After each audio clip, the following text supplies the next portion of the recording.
they saw, that is, the Codex Alimentarius saw, or at least pronounced their goal as being one of reducing or even eliminating these barriers by creating international food standards that were acceptable to everyone in these different countries. It's just where we take, and I say we, the health freedom activists, where we take exception to this is in the implementation of it.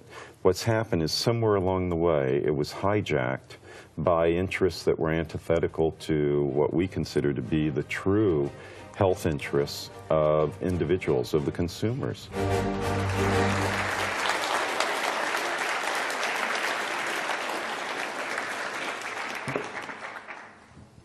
Well, hello everyone.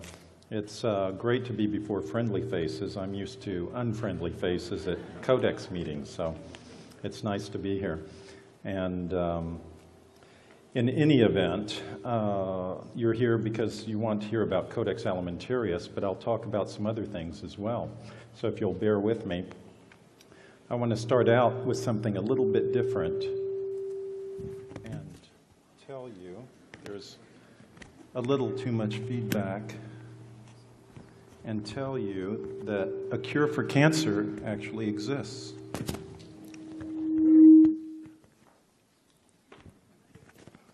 That's what happens when you have big ears.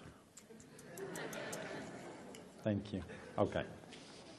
A cure for cancer exists right now that has been used since the early 90s. There's been a researcher named Dr. Yamamoto who's been defeating cancer with no negative side effects, with just once weekly injections that are given of a nanogram of a substance called GCMAF. It's a glycoprotein, it's a macrophage activating factor, and it's injected with a diabetic grade needle once a week because it has a half-life of 6 days. And you do this, depending upon the cancer, for 30 weeks to about 55, maybe even 60 weeks. There have been 0 failures. Everyone's been cured, particularly breast cancer, colon cancer, and I think prostate cancer as well. And it's relatively cheap, certainly compared to chemotherapy, compared to radiation, all the traditional, conventional means of trying to treat cancer. This is by far and away far less painless, far more effective, 100% effective, and it's out there right now, not commercially, but at least in testing, it's out there. And again, it's called GC and then capital M, capital A, capital F. And there are some critics of it, though. If you go on the internet, you can look it up. There have been some articles in our magazine on the subject written by Bill Sardi and some others who have researched this topic. And it's not yet commercially available except in one small clinic in Tijuana in Mexico. And thank you. In any event, it works because there is it's a macrophage. The MAF stands for macrophage activating factor. And what the cancer cell does when the reason it's able to defeat your immune system, not your personally, but a person's immune system, is because it exudes an enzyme called nagalase, and the nagalase inactivates the macrophages of your immune system. Everyone has 2 immune systems. You have the acquired immune system, which are acquired from vaccinations or illnesses you might have had as a child, and that's the antibodies that are created. And then you have a secondary immune system called the innate immune system, and that's the white blood cells, the macrophages, and the like, that are your first responders. They go in and they attack they're the first ones on the site. But these cancer cells exude this enzyme that I mentioned to you, and they inactivate the macrophages. So what this guy found, Dr. Yamamoto, he found by giving these once weekly injections, it's sort of like sending reinforcements to the army, and it overwhelms the nagalase, and hence the cancer cell, with enough GCMAF, enough macrophages, that they then destroy the cancer and the person's cured. Now, admittedly, he has just done this study on small groups of individuals, and that's one of the criticisms of this doctor's work. But what he's done is he succeeded, and here's a photo of a macrophage actually destroying a cancer cell. But it does work, and he's not had a single failure. The conventional approach by contrast. And I'm not talking just about cancer here, but I'm talking about all things. And I'm talking about our experience, what we know in the United States. And you take these figures and probably cut them by about 2/3 or maybe half, and that's what you'll get, maybe 2/3, and you'll get that in the UK. But from conventional doctors, conventional hospitals in the United States, you have roughly 800,000 deaths per year. And you have about 100,000 deaths per year from approved drugs. It's around 106,000, 108,000 per year, but it does vary. And even from so-called safe food in a first world country, you have 5,000 deaths a year. So you have all these deaths per year from regulated, government-approved, government-surveyed, all of these things that are meant to be safe in our food supply and our hospitals and by licensed doctors, and yet you still have all these deaths every year. Now, contrast that, if you would, and I know this is a little hard to see. In fact, I don't expect you to even read those words, but you can see the general shape of this outline, and I'll explain it to you. This was done in Canada, and it's the risks of dying relative to being killed on a Boeing 747 flight. And more about that later. But anyway, at the very top, you can see how far out. The higher up you go in this chart, the more risk there is. The lower you go in the chart, the less risk there is. And then there's obviously a wide range in between. The very topmost factor is that's associated with medical injury in acute hospitals only. And right underneath that, the second line that goes out is smoking. And then underneath that are various other lines that are also fairly far out to the right. And those are related to doctors and use of approved drugs. Well, when you get down to natural food products, natural therapies and therapeutic products, you're right here. So you can see low risk, very low case of injury. In fact, the lowest item is your risk of being hit by a meteorite and killed. So it's just above that, and it's below getting killed by a bee sting. So that's the risk factor. Now, I want to explain this to you because I want you to keep that in mind, please, as we go through this whole thing about Codex. I know it seemingly doesn't have anything to do with Codex, but actually has a lot to do with Codex. Natural products are far safer. And by the way, I don't sell natural products. The National Health Federation is an organization of consumers. We don't represent the food industry.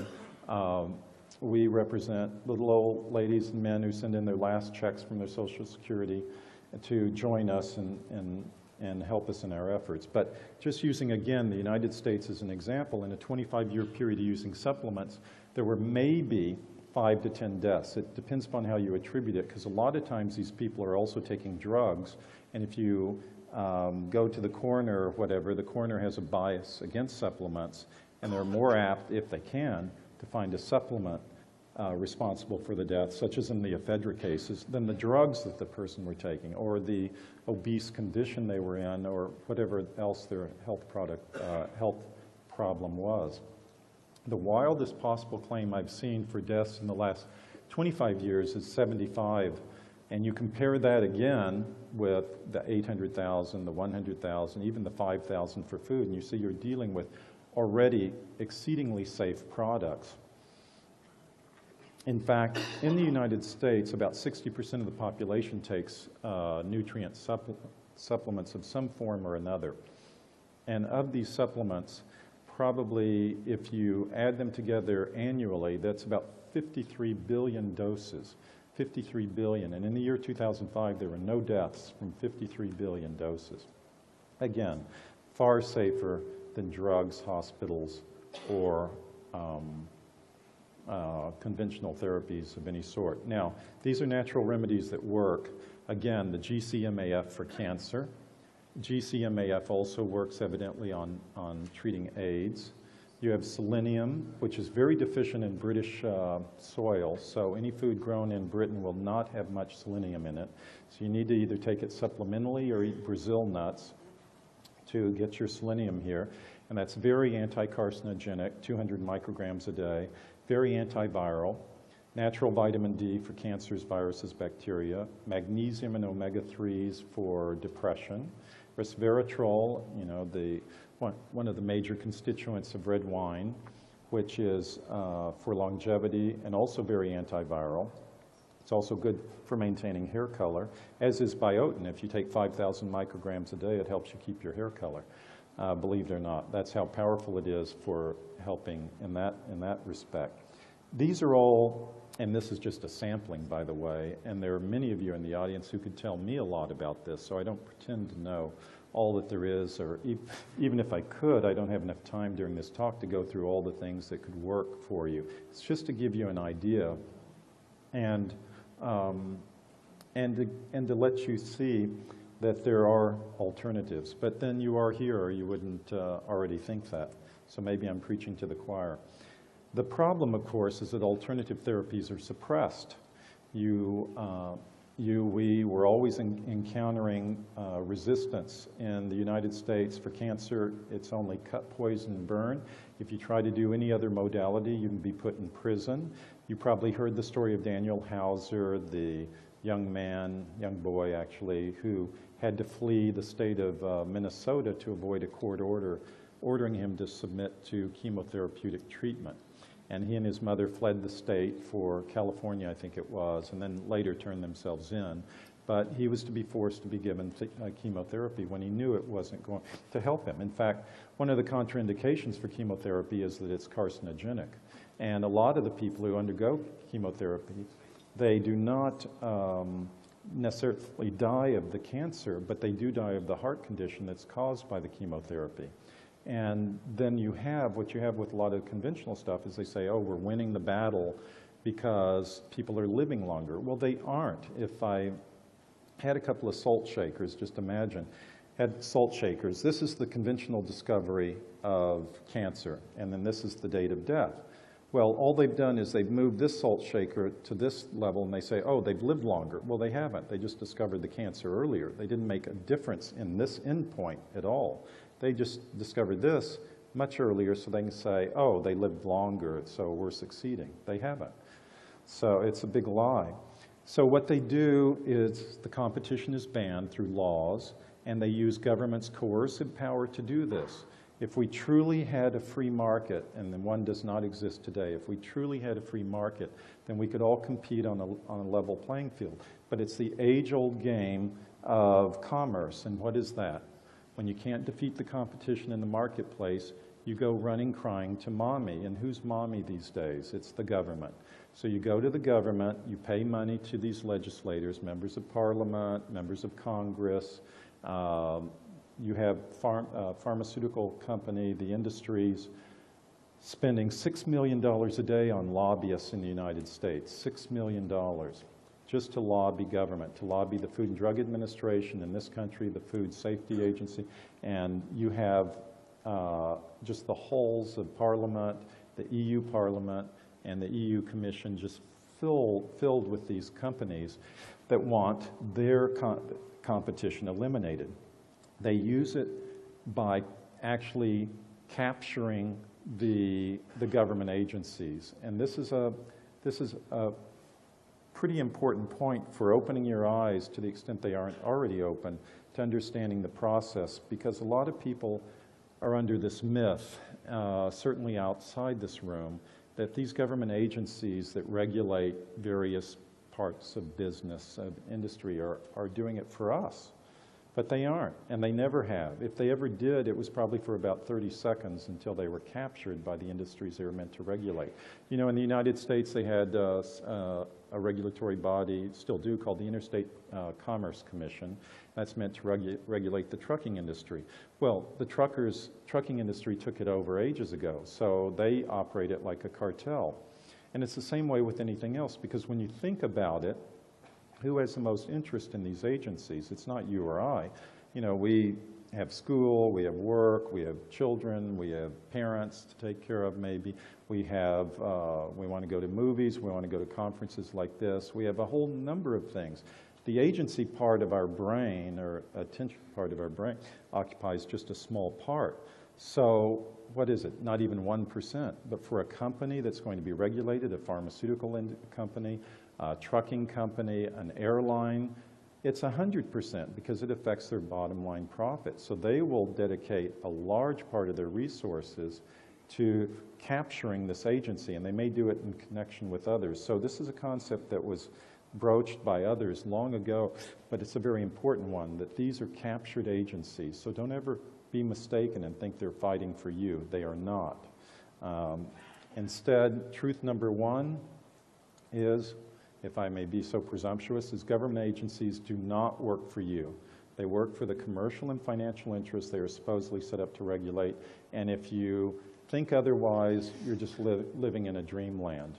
They are a tool for eliminating competition, and they can only be persuaded through coordinated and intense effort on the part of us to put enough pressure on them to cause them to change. And we can't cause them to change forever, but we can at least cause them to change for instances. So if you put them under the light, then they will respond. But you just have to keep in mind that doesn't mean you can then go home and rest on your laurels. They're going to be reconverted after a time. So you have to keep that effort up. And so here we have Codex Alimentarius. This is the ultimate prize to capture, at least for the pharmaceutical companies. You have an international body that was created to harmonize and standardize food regulations, both internationally and domestically. Now, I've been going to a lot of these Codex meetings, and over the last 8 or so years, but Ian Crane taught me something at one of my speeches that I did with him last year, I think it was, when he said, oh, it's really just a template. And I thought about it because I never really thought about it that way before. He said, yeah, it's a template for other things that they plan to introduce throughout the world. And the more I thought about it, I thought, you know, Ian's right. It is a template.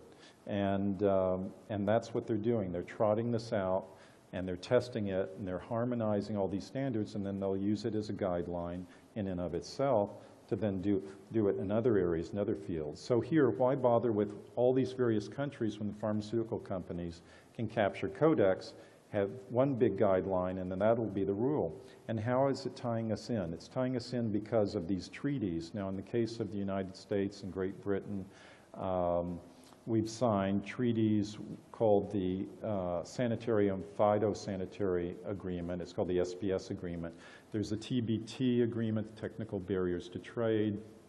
In the case of the United States, there's NAFTA, the North American Free Trade Agreement, so-called Free Trade Agreement.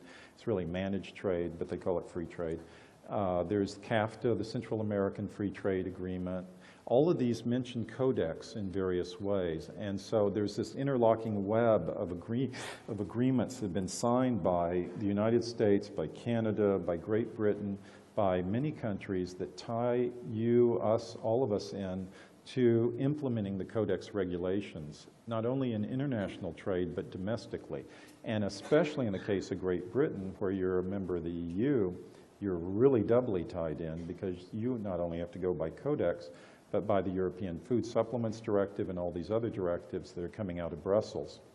So they're creating standards that will force, by nature, will force all of us, especially the Anglo-Saxon countries, to adapt to a Napoleonic mode of law. And we've discussed this before in our organization, and in some previous talks, but for those of you who aren't familiar, you know, there's the Napoleonic standard, which is everything that is not specifically allowed is forbidden. And then there's what I think is the more freedom-oriented British common law, which is everything that is not specifically prohibited is allowed. You know, it's the flip side of that.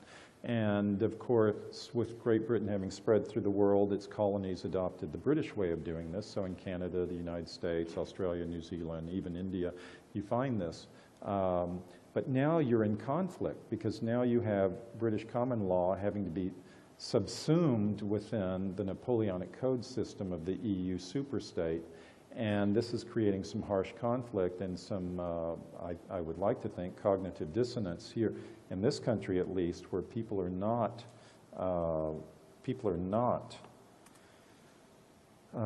very happy with the way things are going. In fact, I was just seeing in the paper this morning that the UK Independence Party is almost neck and neck, I guess, with Labour for the next election. I don't know if that's true. It sounds pretty incredible, but it does show some great discontent.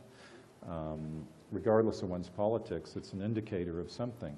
The Codex Alimentarius Commission, it was created in 1963 by the Food and Agriculture Organization and the World Health Organization, and it started off kind of slowly with a few committees. Now, by this date, there's some 27 committees that are, and I'll bore you a little bit with the details of the structure just so you can put it all in context. There's some 27 committees, and the committees that interest the NHF in particular are the committees that deal with food and nutrition and food labeling. There's some others with food additives and food contaminants that we also go to.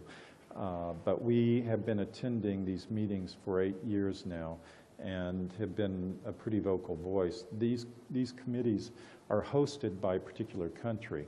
So in the case of the CCNFSDU, excuse me, but Codex Committee for Nutrition and Foods for Special Dietary Uses, the one that's concerned with establishing food supplement guidelines and infant baby formulas and the like, that's hosted by Germany. So they provide the location, they provide the meeting room, which is somewhat similar to this size, and they also provide the chairman or chairwoman, as the case may be.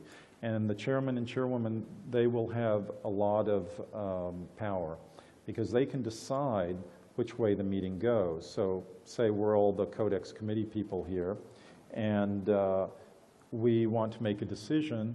There's no real voting that goes on. The chairman will look out on the room and see and hear the speakers and the like and decide whether there's consensus.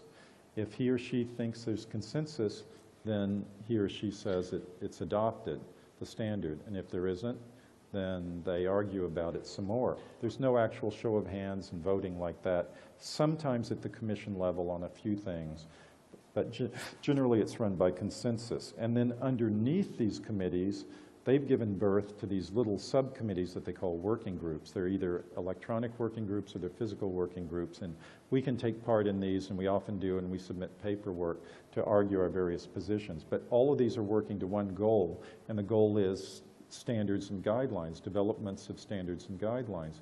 And what is the one that we're most interested in right now, at least from our perspective, is the one that's called the Vitamin and Mineral Food Supplements Guideline.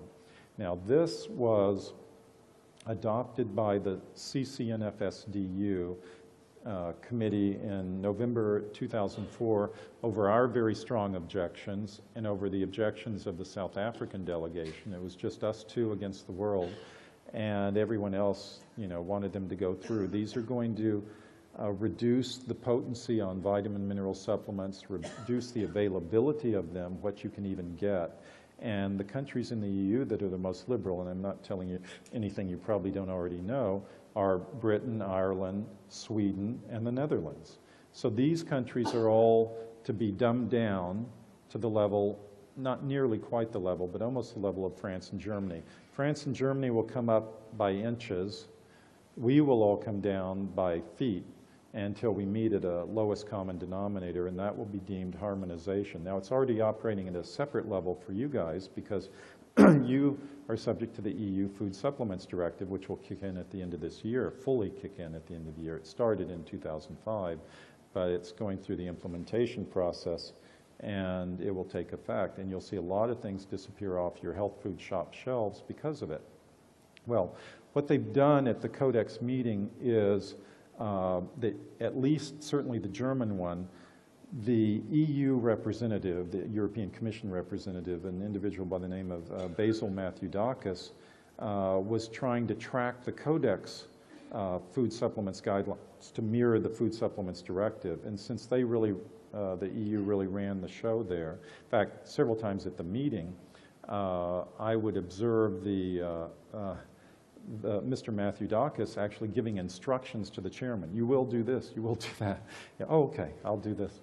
And that's what happened. And then I myself would have these knockdown, drag-out fights on the floor because we were rather unconventional and outspoken. We didn't know the rules of, dainty parliamentary discussion or whatever that govern these things. So we were using fairly harsh words and you know, I wanted to thrash this guy to within an inch of his life, but I forgot my tape measure, so I couldn't do it. But anyway, you'd get some heightened feelings here, and this is what a meeting looks like, by the way. You see these, this was taken in Rome at the FAO building in 2007, and this is viewed from our position here. And by the way, I don't know if you can see it, but dead center of the picture is a gentleman in a white shirt. Looks like he has a mohawk, and he's standing up, and that's the chairman, Mr. Grossklaus, of the CCNF-SDU committee, with whom I've also had equal share of arguments. The most notable last one was where I heard the previous speaker speaking very eloquently about the depletion of vitamins and minerals in our food supply over the last 50 or so years, which I completely agree with, by the way. And I pointed that out to the committee because they're trying to set standards based on a diet that was 50 years old, not the diet we're getting now. And the chairman told me I was an idiot because the food's the same. You know, the crops have the same level. And he said, oh, German studies show that they have the same level. And I said, no, British and American studies show just the opposite. But he had the power to shut this down. Now, the discussion down. Now, it's interesting in this room, this is near the Colosseum in Rome, this building, and it'll be held this year as well, and we'll go to this meeting. I'll be probably in 1 month from now, 1 month from now, I'll be sitting in the same room, about the same position. And on the ceiling, they have this very interesting, in fact, Ian would probably get a kick out of it, very interesting mural that shows all sorts of science fiction-y star shapes and spaceship designs and all of that. And there must be some story behind it. I don't know what it is. But at the front of the room are the people who run the show, you know, the chairman in the center and then the various staff people around. So you have, at these Codex meetings, you have the chairman and the Codex staff. Now I have to actually take my hat off to the Codex staff because they've always been good to us. We've never had a problem with them. Chairman, maybe yes, others not. And then in the beginning, sort of like the gold member holders, you know, they get to sit at the front, the national governments, A to B, Albania to Zimbabwe, in that order. And then you have behind them, and these are all bureaucrats, by the way. They claim they represent consumers, but they're just the unelected FDA type, FSA type functionaries who go there that wouldn't know nutrition if it bit them on the nose. And then you have the INGOs, the International Non-Governmental Organizations. Well, you know, I had first started attending meetings as a member of the US delegation, and in fact, any of you sitting here have the right to attend these meetings as a member of the UK delegation. You just write them, say you want to be on there. If they approve you, you could sit on there and you could attend the meeting. But at least in the case of the Americans, you have to sign a paper that says, I agree that I will not lobby any other delegation, that I'm just there to support the US delegate, blah, blah, blah, signed under blood, drop of blood, blah. And that's it. And if you don't abide by that, they kick you off. Well, of course, I didn't really abide by it. But so after 2 years of that, the American delegate, at the time Elizabeth Yetley, said, oh, no, I'm not going to let you on the next year.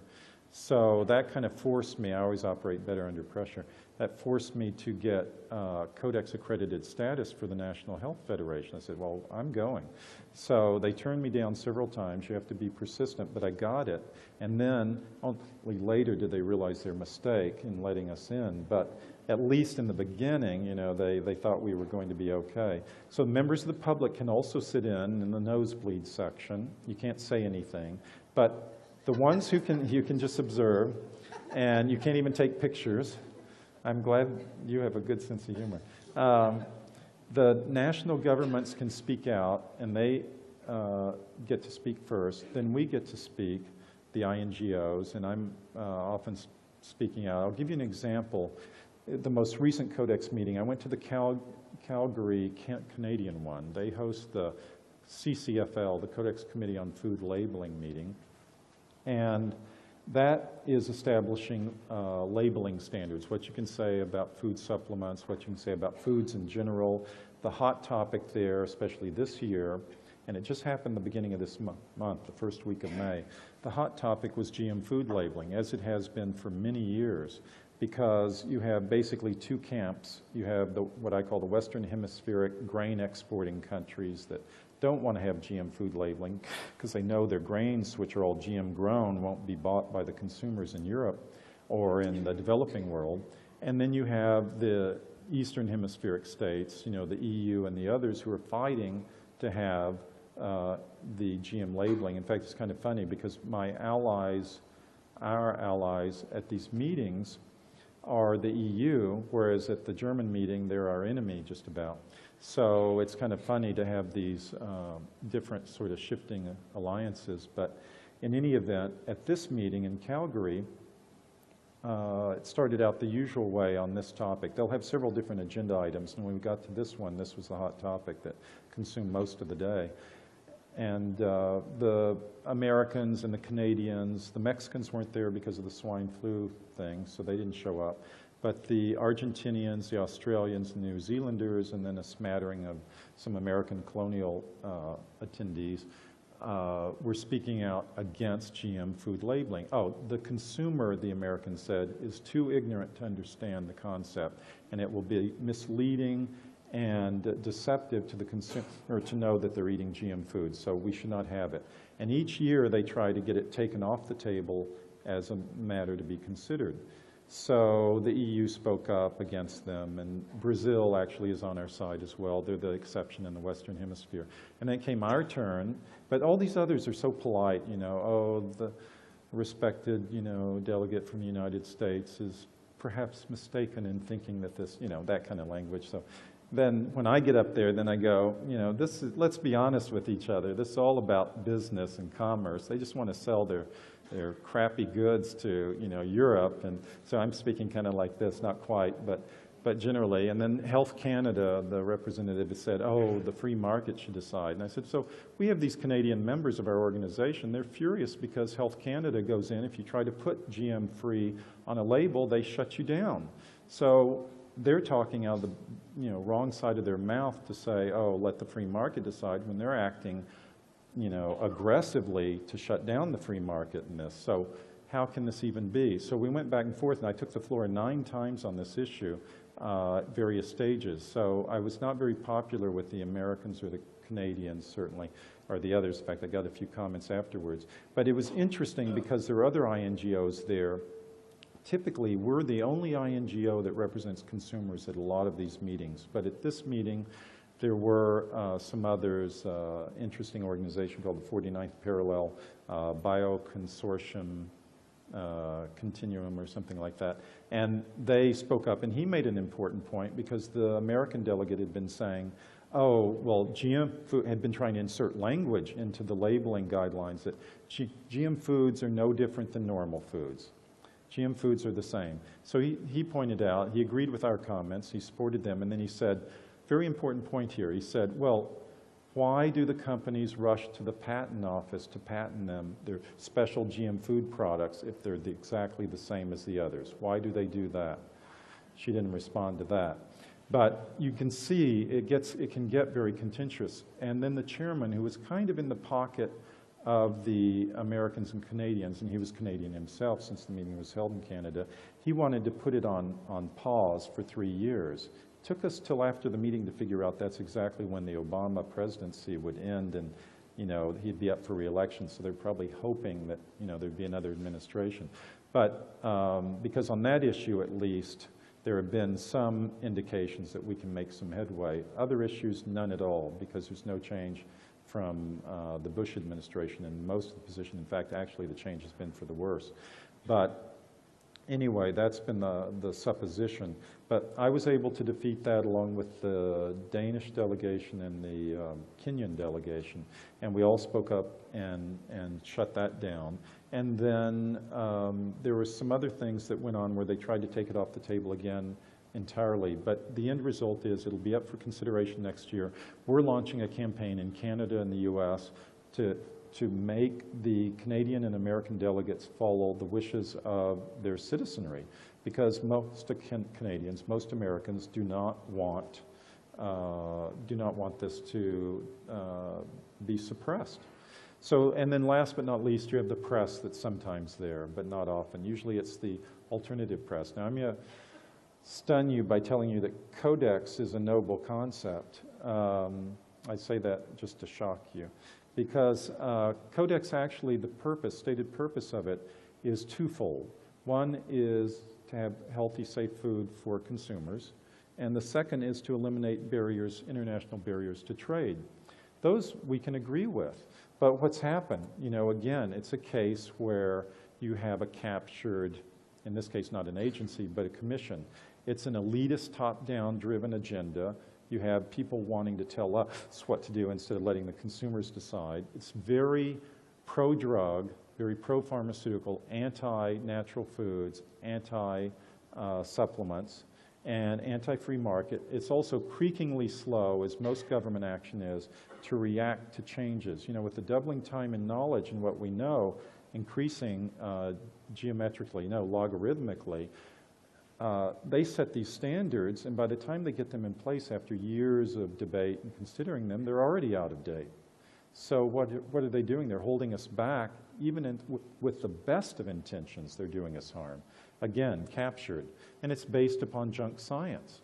This is just junk science, because what they're doing is they're taking the toxicological model of drugs and man-made products, and they're applying it to natural items. So they come up with these nice words like risk assessment, risk analysis, risk management, but they want to apply the German way of doing it, the German and French somewhat way of doing it. So this toxicological model where, again, going back to this Napoleonic Code concept, where it doesn't matter if we've all been consuming this and our ancestors for millennia before us safely, it's got to be proven safe. So you have very expensive products that will come out of things that are, as I pointed out before, inherently safe or extremely safe at the least.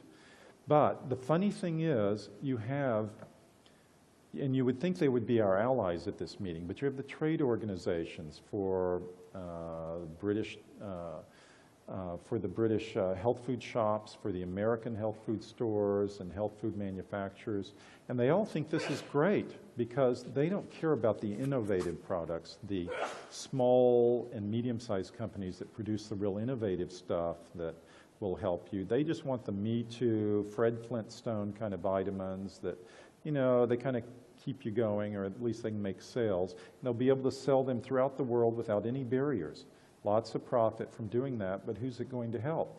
So they don't mind stepping on these others. So these companies, this cartoonist, I don't know if you can see it out there, but these vitamin manufacturers are thinking, oh, science-based, safe upper limits, you know. We've operated without safe upper limits on vitamins, minerals for decades, and you can see what the death rate is from that. It's practically zero, and effectively zero, statistically speaking. And yet, they're snatching at the bait of science-based safe upper limits, thinking, oh, this will make us all prove how good we are, and yet it won't. It will not. It will be the death knell for the industry, certainly for the innovative part of the industry. So they're creating standards and guidelines based upon junk science, and they think this is terrific. So a lot of times we are arguing against these outfits like the International Alliance for Dietary Food Supplement Associations, IADSA, which has taken a very pro-Codex stand, the Council for Responsible Nutrition. All of these are industry groups. So what do we come up with then? We come up with these kind of issues at the meeting. The vitamin mineral food guidelines that I've already discussed, having the knockdown drag-out fights with Mr. Matthew Dacus over that. The GM food labeling, I gave you an example of that. Last year, about 14 months ago, we went to the Codex Committee on Food Additives meeting in Beijing, because China hosts that now. And we argued, we were the only consumer organization there.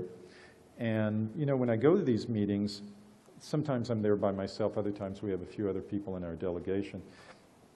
And I know it may sound a little bit corny, but I actually think about all of you, not individually, but I think, God, I'm here, you know, I'm speaking for people who can't really, who aren't represented. They certainly aren't represented by their countries, who are trying to suppress these natural remedies and natural supplements. So, you know, it seems like a big burden, but it's actually, I feel better, even though I'm ignored and shunned by a lot of the other delegates. It's who see me as nothing but a troublemaker. It's actually quite satisfactory because there are people like you who I imagine being behind me, and I hope realistically imagine. And you know, it gives me a lot of the energy and drive to do what I do there. And so it was with the, thank you.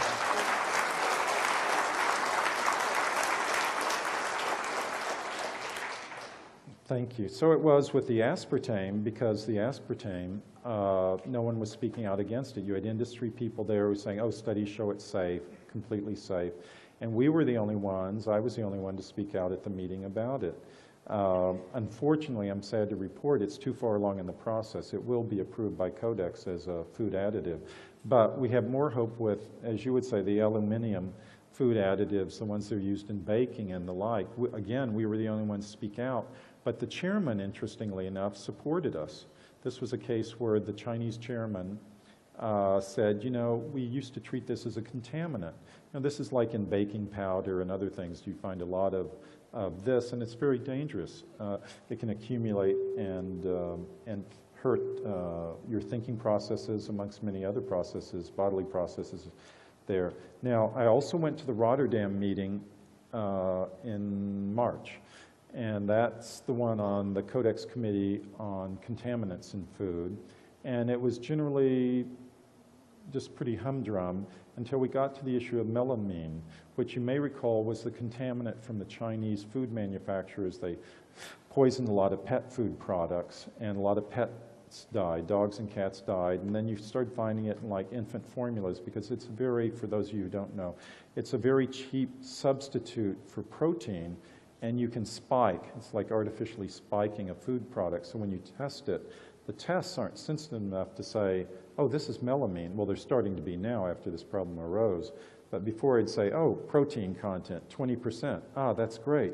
But it wasn't real protein, it was fake protein. It was this melamine that they were throwing in, the Chinese manufacturers, but it's killing people, pets and the like.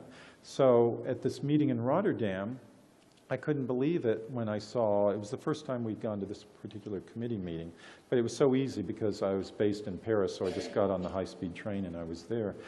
But they wanted to approve limits, but high limits on melamine. I said there should be no detectable limits on it, none whatsoever. So here I threw a spanner in the works there because they were all set to go on and do it. And in fact, the chairman turned to me at one point, and we are dealing with it in working groups, so that will happen and is happening now with us submitting papers and discussing this with the working group members, which is just a subset of the regular committee, to get no detectable limits on it. So that's what we're arguing for there. But the Canadian delegate, the Dutch delegate, some of the others, they couldn't believe that we were even challenging this. That's how far out of touch with reality they are. So we have publications that these people put out, these people being the Codex Commission. And this is just an example here. They put out this international, the one on the left is, they put them out in French, Spanish, and English. The one on the left deals with food labeling. The one on the right just deals with safer food and is generally one of their pro-Codex pieces. But they do have the Codex Strategic Plan. And it's a booklet like this that's been updated. It used to say, I think, 2004 to 2007. Now this one's 2008 to 2013. And there are a lot of people who will tell you that Codex is not concerned with domestic legislation, but they are wrong. And the proof is in the pudding right here if you just go to this book and you go to the strategic plan. Now, I don't expect you to read that, so I'll read it to you. And it says here, the Codex Alimentarius Commission envisions a world afforded the highest attainable levels of consumer protection, including food safety and quality. That's a noble goal. To this end, the Commission will develop internationally agreed standards and related texts for use in domestic regulation and international trade in food that are based on scientific principles and fulfill the objectives of consumer health protection and fair practices in food trade. So in domestic regulation. So if anyone tells you that this is not to apply domestically, and you'll usually hear this from the trade organizations, tell them they're wrong. Again, flip the page on this same book, and it's mentioned here several times. I won't read the first one, but the second one at the bottom says application at the international and national levels. This is what they're aiming for. They want it to be worldwide. And in fact, what we found is some of the third world countries are so eager to implement the Codex standards, they're actually implementing them before they're adopted by the Commission. They're actually putting them into effect before that time. So here we come to truth number 2, is the problem that we face, I think, is a highly centralized world where power is very remote from the people like you and I that sit here. So the second truth that I would propose to you is you need to decentralize government whenever and wherever possible. You need to diffuse the power, because power is very, very corrupting, as we all have heard the adage. It's very dehumanizing, actually, to us. And we need to get, I know it sounds a little quaint, but get power back to the people, the old 60s slogan. The more remote the rulers, the more corrupt and less accountable they are. And there's a tendency among too many people now to look to government to solve all their problems. Just witness the election of Obama in the US. I mean, of course, we had to suffer through the Bush years, so who wouldn't have been relieved? You know, you could have elected Hitler almost, and we would have been relieved. So when Obama came on, we, breathed a sigh of relief, but, he's not God, nor will he ever be, and there will be a lot of disappointed people because of it. Government is not God. In the old days, people looked to the Catholic Church as the main support, and then after the schisms and all of that, then it was their respective churches, Protestant or otherwise. But there's an unfortunate tendency today to think that government is so powerful that it can get you whatever God might give you. And I just want to state the obvious, because it's so subsumed within the culture. Oh, this elector, this legislator, this member of parliament, he'll be able to, or she'll be able to give you what you want. Well, it's not true. Truth number 3, no matter whom you vote for, the government always gets elected. You will always get, and they'll talk a good show, you'll agree with them maybe even on some points, but when the tire meets the road, it's the same old story, nothing changes. And why is that? Because there are men and women behind the scenes that are pulling their strings. You think Obama's any different than Bush? No, he's standing on the shoulders of Bush, and he's controlled by the same people that controlled Bush. You look at the people around Obama, they're all Jimmy Carter retreads from the 70s. They're no different. And so to expect, even if he had the best of intentions, unless he pulls a JFK and goes independent, he's not someone to trust to do anything that will change, at least for the U.S. And the same thing applies to any other country. So what can you do about any of this? So politicians don't see the light, they just feel the heat. So you've got to put heat on them. Educate yourself first. Be what I call persistently vocal. That means that you do not just write a letter to your member of parliament or your European member of parliament and then go sit back and watch EastEnders or whatever it is and sort socks or whatever you do and think you've accomplished your goal. You haven't. After you've sent that letter, send an email, pick up the phone, call, go down to his or her office and bug them. Then start it all over again. Do it again. Write your own letters to the editor. If you see a letter to the editor that's stupid and takes a position that's anti-freedom or anti-health, then write back. Write a responsive letter. Write your own op-ed piece. A lot of times newspapers are very eager to get op-ed pieces in their local papers. It doesn't have to be the London Times. It could be your local village or city paper. Challenge, challenge, challenge each and every time. And just remember to be persistent. I want to give you an example of someone who was very persistent. It was our former president of our organization, Maureen Solomon, who, in the late 80s in the United States, there was a move afoot to make it illegal to, it was called the United States Post Office Bill, and it was to make it illegal to ship supplements by U.S. mail. And at that time, there were not all these alternatives. Even FedEx was in its relative infancy. And so if they did that, they would effectively shut off commerce in supplements. So she went to Washington to meet with a proponent of this bill. It was a Democrat by the name of Claude Pepper from Florida, who supposedly represented all these retirees in the south of Florida. And she couldn't get an appointment. He kept shutting her out. So she was not to be taken lightly and not to be refused. And she died, unfortunately, 2-3 years ago, but she was knee-high to a grasshopper, but boy, was she powerful. And so she booked it. She found out through her charm, she found out when he was flying back to his constituency from Washington, D.C. to Florida, booked a flight, got the seat right next to him in first class, and flew all the way down with him, talking his ear off, all the way to Florida. Well, within 2 weeks of that, he withdrew the bill from Congress, and it never appeared again. And that's persistence. And that was her, and that's what she did. And very few people know about this, and we didn't talk much about it, but supplements could have been strangled back in the late 80s, but thanks to her, they weren't.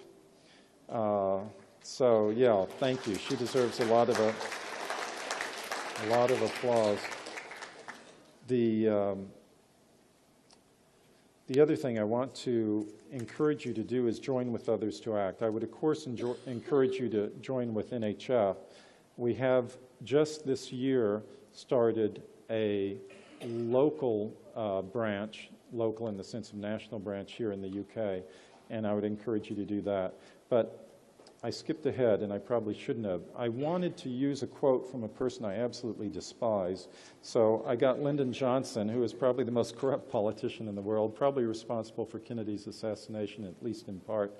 But he did say something that was brilliant, and that is that what convinces is conviction.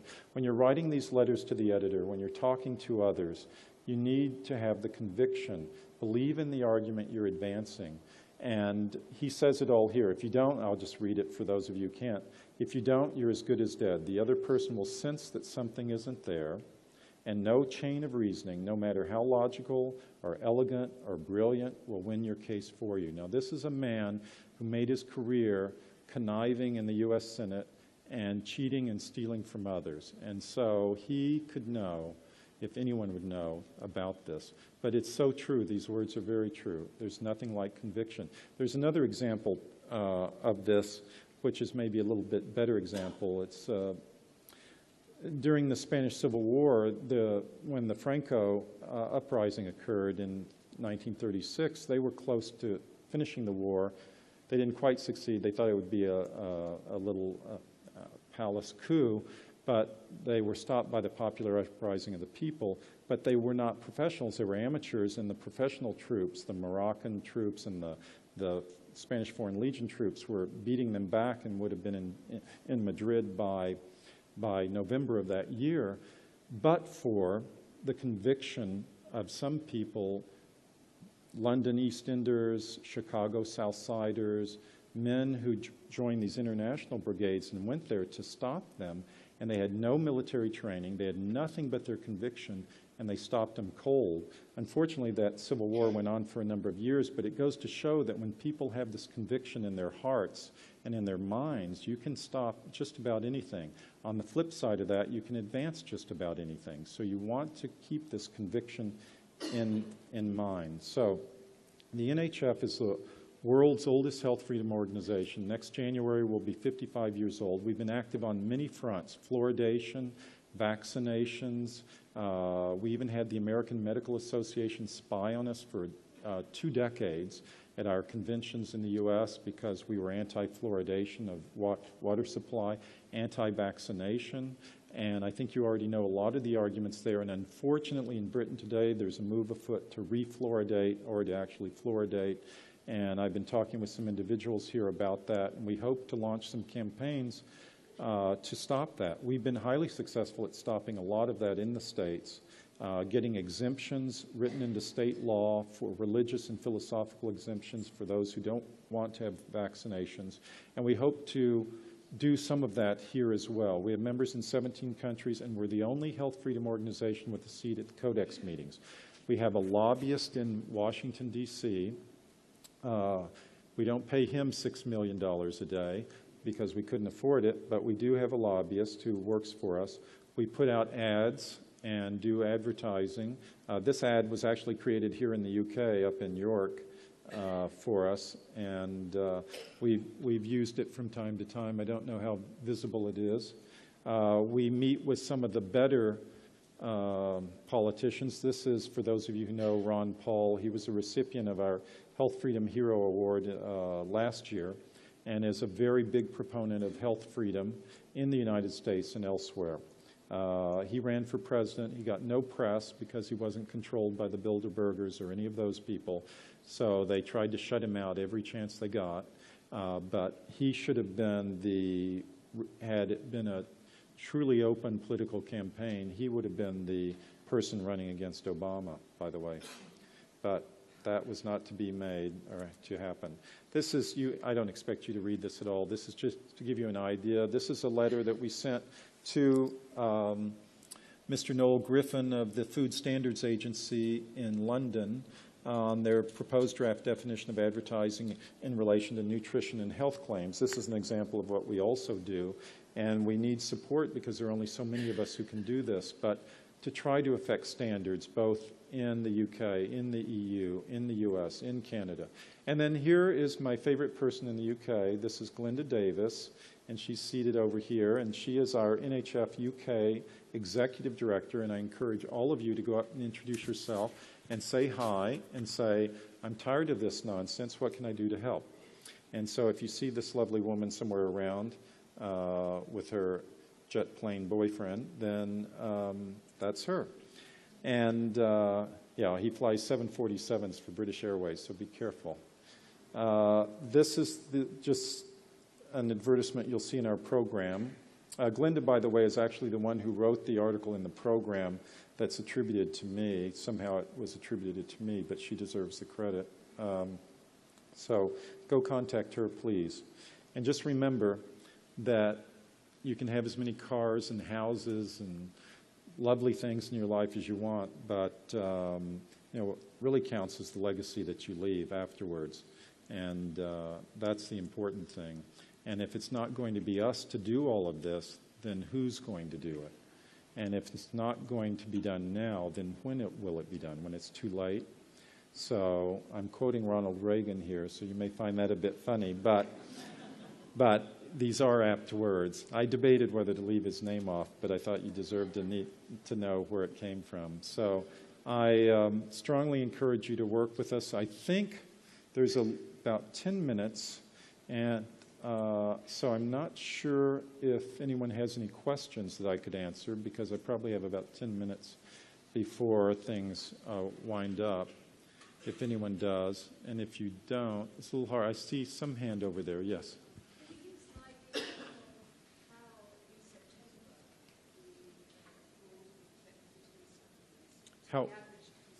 How in September? December. Well, that's actually a good question, because some people will have confused the Codex regulations with the EU food supplements regulations. And I'm not saying that you have, because you clearly haven't.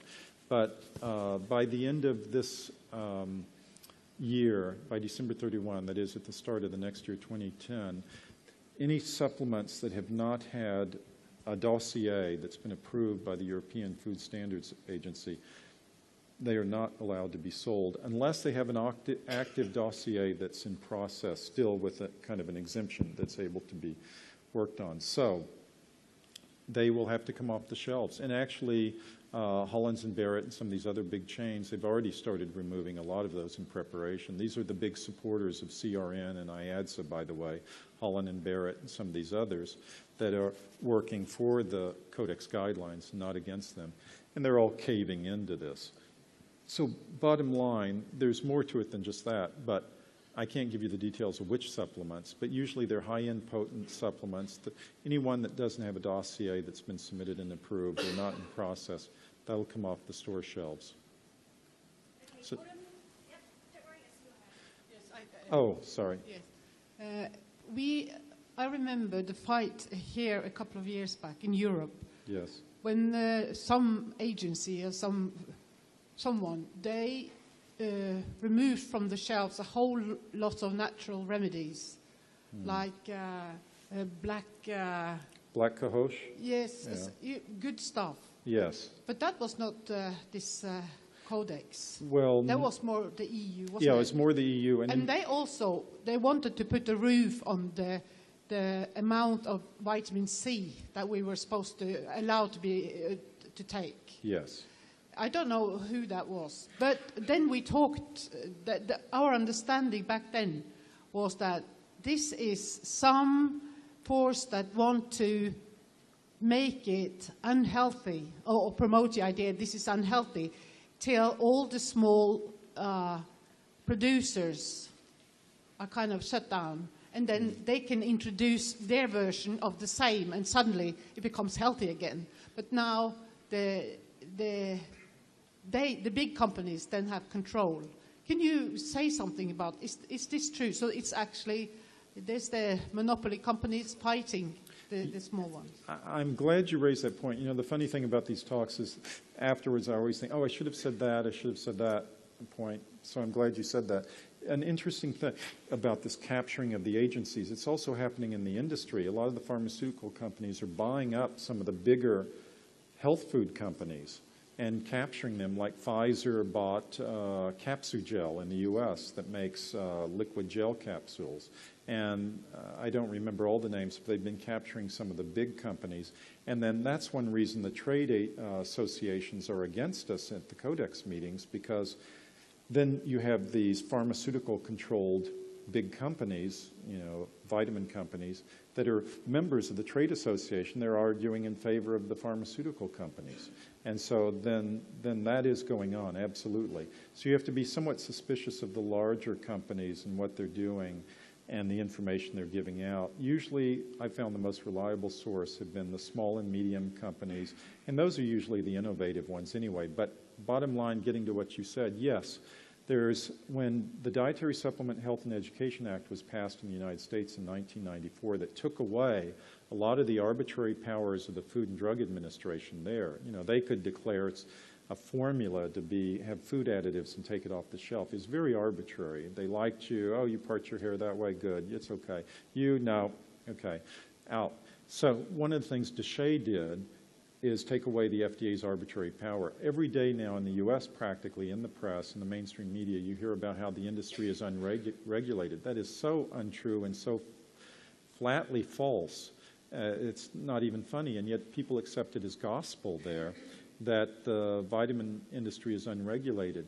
But what they found, and the reason to bring this up, is after the passage of DeShay, there were fewer companies then, vitamin companies, and they thought this was a great thing, but they didn't realize how much innovation would be unleashed by DeShay. You started having 1,000 new products coming out each year, innovative formulas, things that people never heard of, higher potencies, new ingredients, new mixtures of ingredients, new research that showed what they could do, all of these things. And then a lot of them took a long, hard look at this and a gulp, and they go, gosh, we're getting our asses kicked. We need to do something. So now they're a lot of the energy behind Codex and putting the brakes on to eliminate the competition. And what you were saying about then afterwards they could come in and pick up the pieces, yes, that's probably true. I've heard people speculate. Yeah, exactly. They could, for change. Yes, in the back. Right. 1 second, because I'll just come down with the microphone. Thank you. If you do have a question, if you want to kind of stick your hand up so I can see you. Yeah, I see you now. Here you go. Brilliant. Actually, yeah, if you have questions, do you want to come and kind of line up here in the middle? Just so I don't have to run around. But Richard. I'm sorry I asked. Oh, right. I was just wondering, how come you are the only one in those Codex meetings and in the whole world, for that matter, who is standing up and saying something about this? I mean, is everyone at these Codex meetings Satanists or something? Or do they just not care about the world? And also, you know, on a kind of similar note, how do they lobby people exactly? How does that happen, like in Congress and in Parliament? Do they literally just pay them money? Or, and thirdly, also just slightly, people like Greenpeace. I heard that Codex are about to reintroduce a load of pesticides which have been illegal before. I didn't hear the last part. What? I've heard that part of Codex's plan are to reintroduce a load of pesticides which have been illegal up until, I don't know, that's part of the... over 20, 30 years. Yeah, that's true. Okay, well, answering your first question first, I'm being punished. That's why I'm the only one. And, but I think after they let us in the door, they realized they'd made a mistake, and some other organizations that have applied for Codex status have not been approved. But to be fair, there are some shifting alliances that do happen, and like the South African delegate, Antoinette Boysen, was wonderful, and we couldn't have done a lot of things without her. And the Indian delegation at times was good, various other ones. On the GM food labeling issue, we have a lot of support. Even the EU supports us, or we support them, as the case may be. So we aren't always speaking alone, but at least from a consumer standpoint, we certainly are. And then, but it's just because this is the other thing. They're doing this in the dark shadows. You know, it's not done in Parliament here. It's not done in the halls of Congress, even in Washington, D.C. It's being done in distant shores by unelected bureaucratic functionaries, and this is the way they like it. It's all quiet. There's not much press on it. There's not much publicity. That's the other reason we're there, is to shine light on this, and we write about it. It's on our website, which I should give you, by the way, which is if you go to www. I've got to wait.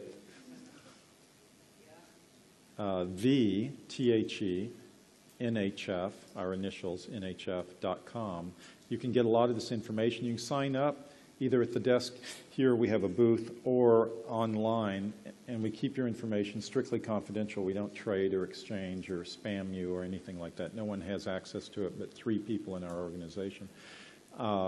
And you can be on our press releases and the information that comes out. If you had, you would have heard some of even what I said now, because for instance, my report on the Codex meeting on GM food labeling, I sent out on May 7th. So then your second question, your middle question about the lobbying of these people, how does it happen and all of that? I mean, you know, it's the age-old game. They exchange money. Look at Bill Clinton when he sold military secrets to the Red Chinese for targeting ICBMs on U.S. cities. You know, that was cheap. That was like $2 million to the Democratic National Party by way of Indonesia. So you have these middlemen that funnel you know, the funds in and deposit into the accounts. And he did that over the objection of the Department of Commerce, the Department of State, the Pentagon, the CIA, the FBI, and yet he approved it and it went through. And that's just one example. So they'll send strippers, they'll send money, they'll get blackmail photographs, they'll do what they can. They'll send them on junket trips to Africa, to Europe, to America, to wherever. And the payoff can take many forms. So it's, you know, it's a sad game. And a lot of people say you need campaign reform, and you do, to do this, but you never get at the root problem that way. You can put as many laws in place. Oh, you have to report this, and it has to be transparent, blah, blah, blah. They'll always find a way around that to hide it. You think you're ever going to stop that? They can't even stop illegal drugs in prisons. So how do they expect to stop that? The only way to do it is you stop giving power to the government to dispense favors. The more power they have to dispense favors, the more powerful they are, the more corruption will be, because it will attract all the bad elements to this central locus where the party favors are distributed. It's just like putting a pot of gold here and then leaving the room empty and advertising it. You know, people are going to come, the worst elements, and steal it. So what you do is you try to take power away from the government. I mean, that's the whole thing, the beauty behind at least the original conception of the United States. So you had decentralized power. You know, I was, and I almost forgot to tell this story, but I was in a cafe when I was a student. I went to the Sorbonne as a student, studied French and Spanish history. And went out one evening with some friends, one of whom was a very pretty young girl, and we were at a cafe in the heart of the Latin Quarter in Paris, and there was this old French guy, and now I think back at it, he's probably my age. But anyway, he was leering at my friend, so he invited us over to join him, but he was really just interested in the girl. And he then sneered at me. He said, you're from America, huh? But you're in a country that doesn't even have a name. And I said, what do you mean it doesn't have a name? It's the United States of America. No, that's not a name, that's a description. And I started to argue with him, but I thought about it, and I thought, you know what? He's right. It isn't a name. He was absolutely right. And why is that? It's because the United States was founded as a decentralized republic. You had Texas, you had Virginia. Those are names. You have New York, New Hampshire, New Jersey, Georgia. Those are all names. It was meant to be that way. The power was meant to be diffused in the states. The states were to be more powerful even than the federal government. The federal government was just conceived to be this overarching thing. But the tendency, it's like the law of thermodynamics.